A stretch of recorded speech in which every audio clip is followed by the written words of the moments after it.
Seorang lansia berusia 80 tahun harus rela kehilangan sebagian lahannya setelah terjerat utang rentenir.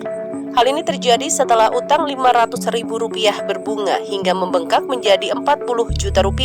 Karena tidak bisa membayar, lansia warga desa Selembaran Jati, Kecamatan Kosambi, Kabupaten Tangerang, Banten ini harus rela menyerahkan sebagian lahan miliknya yang diam-diam sertifikatnya sudah dipecah rentenir. Adapun peristiwa ini bermula saat S, yakni anak dari lansia A, meminjam uang sebesar Rp500.000 pada tahun 2016 untuk berobat. Kala itu dia meminjam uang dari rentenir berinisial MR dengan bunga sangat tinggi, yakni Rp100.000 per minggunya. Oleh sebab itu, setiap minggu S hanya sanggup membayar bunganya saja, sementara pokok hutangnya tetap. Hingga suatu waktu S tidak sanggup membayar hutang sehingga bunganya ditambahkan ke pokok hutang. Dalam keterangannya hari Minggu 16 Maret 2025, kerabat S menyebutkan bahwa pada tahun 2020, rentenir MR memberitahu bahwa utang S beserta bunganya sudah membengkak menjadi Rp20 juta. Rentenir ini kemudian meminta S untuk menyerahkan sertifikat lahan seluas 100 meter milik keluarga yang terdapat di samping rumahnya sebagai jaminan utang tersebut.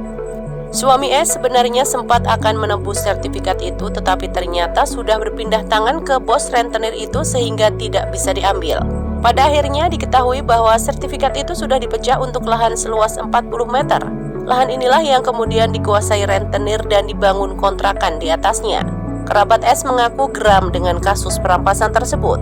Pihaknya juga sudah mengundang pihak desa, camat, dan anggota dewan. Ia berharap pemerintahan kabupaten juga bisa ikut serta memberikan perhatian pada kasus ini karena dianggap sangat meresahkan.